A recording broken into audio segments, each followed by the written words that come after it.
Hello friends, welcome to savage point. நான் உங்கள் ஏஸ்கா. So இன்னைக்கு நம்ம இந்தியன் ஃபோக்குலர் கல்ச்சரை பேஸ் பண்ணி இன்ஸ்பயராக வந்திருக்கக்கூடிய இந்தியன் பேஸ்டு சூப்பர் ஹீரோஸ்லாம் யார் அப்படின்னா இன்னைக்கு இது வீடியோ நம்ம பார்க்க போகிறோம். இந்தியன் சூப்பர் ஹீரோஸ், அதில் பவர்ஃபுல்லான சூப்பர் ஹீரோஸ், இது மாதிரியான வீடியோஸ்லாம் நம்ம ஆல்ரெடி போட்டுட்டோம்.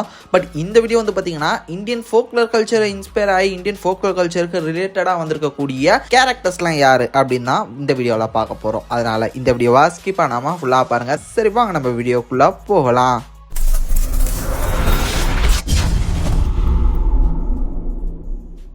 லிஸ்ட்டில் ஆறாவதாக இருக்கிறது பெஹதியா. ஸோ பெஹதியா வந்து நம்ம பாலிவுட் ஃபிலிமில் பார்த்துருக்கோம். ஸோ ஒரு மனுஷன் ஃபுல் மூன் பார்க்கும்போது ஓனாயாக மாறுவான். ஸோ இது வந்து பார்த்தீங்கன்னா வெஸ்டர்ன் கல்ச்சரில் இருக்கக்கூடிய ஒரு ஸ்டோரி. பட் நார்த்தில் வந்து பார்த்தீங்கன்னா இந்த ஒரு விஷயத்தை அடாப்ட் பண்ணி பாலிவுட்டில் இந்த ஒரு ஃபிலிம் எடுத்தாங்க. லிட்ரலி ஃபோக்லர் கல்ச்சரை பேஸ் பண்ணி தான் இந்தியனைஸ் பண்ணி அந்த ஒரு விஷயத்தை எடுத்திருப்பாங்க. அந்த கேரக்டரோட பவர்ஸ் ஆர்ஜின் என்னன்னு வந்து பார்த்தீங்கன்னா லைக் அது வந்து ஒரு ஃபாரஸ்ட். அந்த ஃபாரஸ்டோட நேச்சர், அந்த ஒரு நேச்சுரல் இம்பேலன்ஸ் வந்து வரும்போது அது ஹியூமன்ஸ் கிரியேட் பண்ணும்போது அந்த நேச்சரை பேலன்ஸ் பண்ணக்கூடிய ஒரு கார்டியன்ஸாக தான் வந்து பார்த்தீங்கன்னா அது பெஹதியா இருக்காங்க. ஸோ அது வந்து அவங்களோட பொறுப்பு. அந்த ஃபாரஸ்ட்டுக்கான நேச்சரை வந்து பேலன்ஸ் பண்ணுறது இவங்களோட ஒரு ரெஸ்பான்சிபிலிட்டி. அதுக்கான எந்த எக்ஸ்ட்ரீமுக்கு வேணால் போகக்கூடிய ஒரு கேரக்டர்ஸ்ன்ற மாதிரி, அந்த ஒரு ப்ரொடெக்டர்ஸ்ன்ற மாதிரி இவங்களை வந்து பார்த்தீங்கன்னா காமிச்சிருப்பாங்க. ஹியூமன்ஸ் தான் ஃபுல் மூன் வர டைமில், அந்த நைட் டைம்ஸில் வந்து பார்த்தீங்கன்னா இவங்க வந்து உல்ஃபாக மாறுவாங்க. அந்த ஒரு டிரான்ஸ்ஃபார்மேஷன்ஸ்லாம் வந்து பார்த்துருப்போம். டிரான்ஸ்ஃபார்ம் ஆனதுக்கப்புறம் அந்த உல்ஃபோட பவர் மட்டும் இல்லாமல் கொஞ்சம் சூப்பர் நேச்சுரல் பவர்ஸும் இவங்களுக்கு கிடைக்கும். ஸோ இதன் மூலமாக வந்து பார்த்தீங்கன்னா ஹியூமன்ஸை கொள்வாங்க.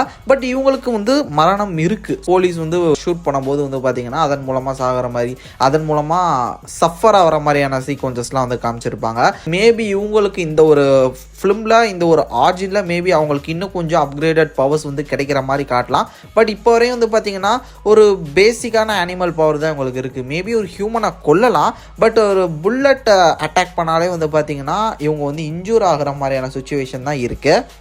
லிஸ்ட்ல 5ஆவதா இருக்கிறது வீரன். இது வந்து தமிழ்நாட்டு குறுநில மன்னர். அவரை பேஸ் பண்ணி ஒரு கிராமத்து கோயில்ல கிராமத்து கடவுள்னு ஒருத்தர் இருக்காரு, வீரன் அப்படின்னு சொல்லிட்டு. வீரன் கோயில், வீரன் சாமி. அவர் வந்து முன்னொரு காலத்துல ஒரு சிற்றரசர் அப்படின்னு சொல்லிட்டு அதுக்குன்னு ஒரு ஆர்ஜினை கிரியேட் பண்ணி அந்த ஒரு ஊர் ரிலேட்டடா ஆபத்து வரும்போது அதுக்கான ஒரு ப்ரொடெக்ஷன் கார்டியனா அது மாதிரி ஏதோ ஒரு விதத்துல அந்த கடவுளே ஒருத்தனை தேர்வு செஞ்சு அவனுக்கு எலக்ட்ரிசிட்டி, மின்னல் பவர் வந்து பாத்தீங்கன்னா ஒரு மின்னல் ஒரு இன்சிடென்ட் மூலமா அந்த பவர் கிடைக்கிற மாதிரி வந்து பாத்தீங்கன்னா காமிச்சிருப்பாங்க.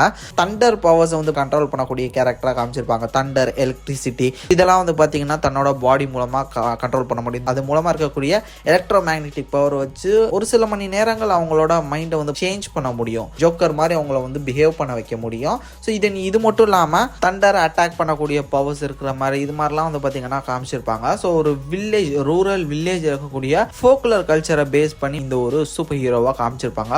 சூப்பர் ஹியூமன் பவர்லாம் கிடையாது. இவருக்குமே ஹீல் ஆகுறது அதெல்லாம் வந்து கஷ்டம் தான். ஷூட் பண்ணாலோ இல்ல கத்தி வச்சு குத்துனாலோ அவ்வளவுதான் காலி. ஜஸ்ட் அந்த ஒரு தண்டர் பவர்ஸ் இருக்கு. எலக்ட்ரோ மேக்னெட்டிக் பவர் மூலமா ஹியூமன்ஸ் அண்ட் அனிமல்ஸ் வந்து பாத்தீங்கன்னா இவரால் கண்ட்ரோலுக்கு எடுக்க முடியும். அந்த மாதிரி காமிச்சிருப்பாங்க.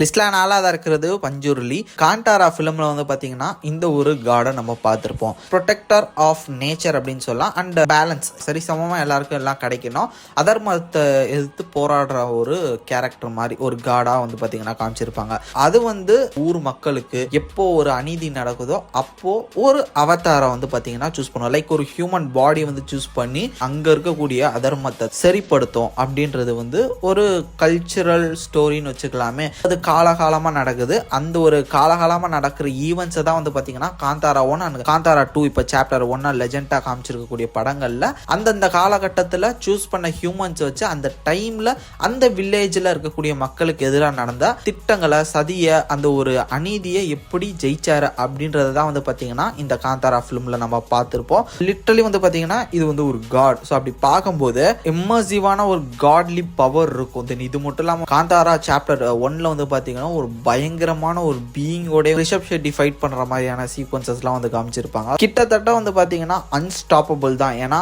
லார்ட் சிவனோட பவர்ஸ் வந்து லிட்ரலி இங்க யூஸ் பண்ணிக்கலாம், ஆக்சஸ் பண்ணிக்கலாம் அப்படின்ற மாதிரியான ஒரு சிச்சுவேஷன். ஒரு காடுன்னும் போது ஹியூமன்ஸ் என்ன நினைச்சாலும் ஒன்றும் பண்ண முடியாது. கொலை பண்ண முயற்சி பண்ணாலும் வந்து பாத்தீங்கன்னா ஒண்ணுமே நடக்காது. அதுதான் வந்து பாத்தீங்கன்னா இந்த கேரக்டரோட ஒரு பிளஸ் பாயிண்ட். லிஸ்ட்ல 3ஆவதா இருக்கிறது மிராய். இதுவுமே சிவனோட பவர்ஸை வந்து பேஸ் பண்ண இல்லை அவரோட சக்திகளால் உருவாக்கப்பட்ட one of the powerful weapon அப்படின்ற மாதிரி சொல்லியிருப்பாங்க. இந்த ஒரு வேர்ல்டுக்கு ஒரு ஆபத்து வரும்போது மிராய் தனக்கான ஓனரை தேர்ந்தெடுத்துக்கும், அதுக்கு ஒரு ஒர்த்தியான ஓனரை தேர்ந்தெடுத்துக்கும் அப்படின்னு சொல்லலாம். அந்த மாதிரி தான் சொல்லியிருப்பாங்க. அதுக்கேற்ற மாதிரி எப்போ அநீதி தர்மம் வந்து குனிஞ்சு அதர்மம் தலை நிமிருதோ அப்போ அந்த கேரக்டர் வந்து அதை ப்ரொடெக்ட் பண்ணணும். இதுதான் பேசிக். அதுக்கேற்ற மாதிரி அதர்மம் வந்து தலைவிரிச்சு ஆடும்போது இந்த மிராயோட ஓனர் மிராயை எப்படி அடையிறாரு, தென் அதுக்கப்புறம் அந்த மிராயை வச்சு அதர்மத்தை ஒழிச்சு தர்மத்தை வந்து காப்பாத்துறாரு அப்படின்ற மாதிரி தான். பட் இருந்தாலும் அந்த கேரக்டருக்குன்னு தனியான ஒரு சில பவர்ஸ் இருக்கு. ஸோ அதை வந்து இன்னும் ஃபுல் ஃபிளஜா காட்டல. பட் இந்த ஒரு படம் full and fully focused that Mirai அந்த ஒரு ஸ்டிக் தான். அதோட பவர்ஸ் அண்ட் எபிலிட்டிஸ் பயங்கரமா காமிச்சிருப்பாங்க. அது வந்து அவரோட பவர்ஸ் வந்து பாத்தீங்கன்னா அன்லாக் பண்றதுக்கு ஒன் ஆஃப் த பவர்ஃபுல் மீடியேட்டரா வந்து பாத்தீங்கன்னா மிராய் இருந்திருக்கும். லிஸ்ட்ல 2ஆவதா இருக்கிறது சந்திரா. லோகா படத்துல நம்ம டெஃபினட்டா பார்த்துருப்போம். நீலி கேரக்டர் இவங்க வந்து லிவிங் வேம்பயர் அப்படின்னு வச்சுக்கலாம். ஸோ கிட்டத்தட்ட ஒரு இமோட்டல் மாதிரி தான். இவங்களுக்கு ஹீலிங் ஃபேக்டர் இதெல்லாம் பயங்கரமா இருக்கும். இது மட்டும் இல்லாம செம்ம ஃபாஸ்டா சண்டை போடுவாங்க, சூப்பர் ஃபாஸ்டா மூவ் பண்ணுவாங்க. சோனிக் லெவல் ஸ்பீடுன்னு அதை வச்சுக்கலாம். ஃபைட்டிங் ஸ்கில் அது மட்டும் இல்லாம அவங்களால பிளட்டை வந்து பாத்தீங்கன்னா குடிக்க முடியும், ஒரு மனுஷனை கொல்ல முடியும். சேம் அதே மாதிரியான பவர்ஸை இன்னொரு கேரக்டருக்கும் கொடுக்க முடியும்ன்ற மாதிரியும் காமிச்சிருப்பாங்க. தன்னோட சின்ன வயசுல அவங்களோட ரொம்ப ஸ்ட்ராங்கான பீப்புள்ஸை கொல்லக்கூடிய அளவுக்கு ரொம்ப ஸ்ட்ராங்கான கேரக்டர்ன்ற மாதிரி போர்ட்ரே பண்ணியிருப்பாங்க. பவர்ஃபுல்லான ஒரு கேரக்டர். இதை வந்து கொல்லவே முடியாது, இதுக்கு பர்டிகுலரா ஒரு வெப்பனை வச்சு கொல்லணும். அந்த மாதிரி ரொம்ப பவர்ஃபுல்லான கேரக்டரா வந்து பாத்தீங்கன்னா சந்திராவை போர்ட்ரே பண்ணியிருப்பாங்க. ஸோ ஃபைனலி நம்ம லிஸ்ட்டில் நம்பர் 1 பொசிஷனில் இருக்கிறது ஹனுமான் ஃபிலிமில் டெஃபினட்டாக பார்த்துருப்போம். ஒரு பர்டிகுலர் ஸ்டோன் அதில் வந்து ஹனுமானோட பிளட் இருக்கும். அதன் மூலமாக கிடைக்கக்கூடிய பவர்ஸை வச்சு அந்த ஹீரோ வந்து பார்த்தீங்கன்னா அந்த படம் ஃபுல்லாக என்ன பண்ணியிருப்பாருன்னு பார்த்துருப்போம். பயங்கர ஃபாஸ்ட்டாக போவார், பெரிய பெரிய வெயிட்டான விஷயங்கள்லாம் தூக்குவார், தன்னை விட வந்து சக்தி வாய்ந்த ஆட்கள்லாம் வந்து பார்த்தீங்கன்னா சண்டை போடுவார்.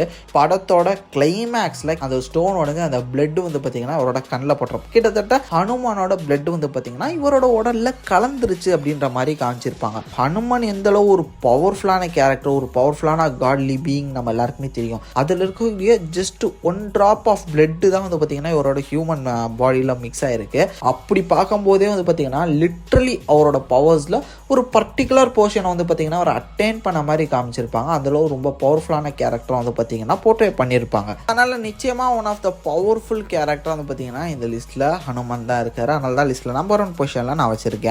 இதை தாண்டி உங்களோட தனிப்பட்ட பர்சனல் ஃபேவரட்ஸ் என்னன்றதா மறக்காம கீழே கமெண்ட் செக்ஷனில் மென்ஷன் பண்ண நான் பார்த்து தெரிஞ்சுக்கிறேன். சரி ஓகே ஃப்ரெண்ட்ஸ், இதே மாதிரி தொடர்ந்து நிறைய இன்ட்ரெஸ்டிங்கான வீடியோஸ் பார்க்கறதுக்கு மறக்காம நம்ம சாவேஜ் பாயிண்ட் சேனலை சப்ஸ்கிரைப் பண்ணி அந்த பெல் ஐக்கனை ப்ரெஸ் பண்ணிக்கோங்க. அடுத்த ஒரு இன்ட்ரெஸ்டிங்கான வீடியோவில் நாளைக்கு மீட் பண்ணுறேன். அது வரையும் tata bye bye, take care from A Square.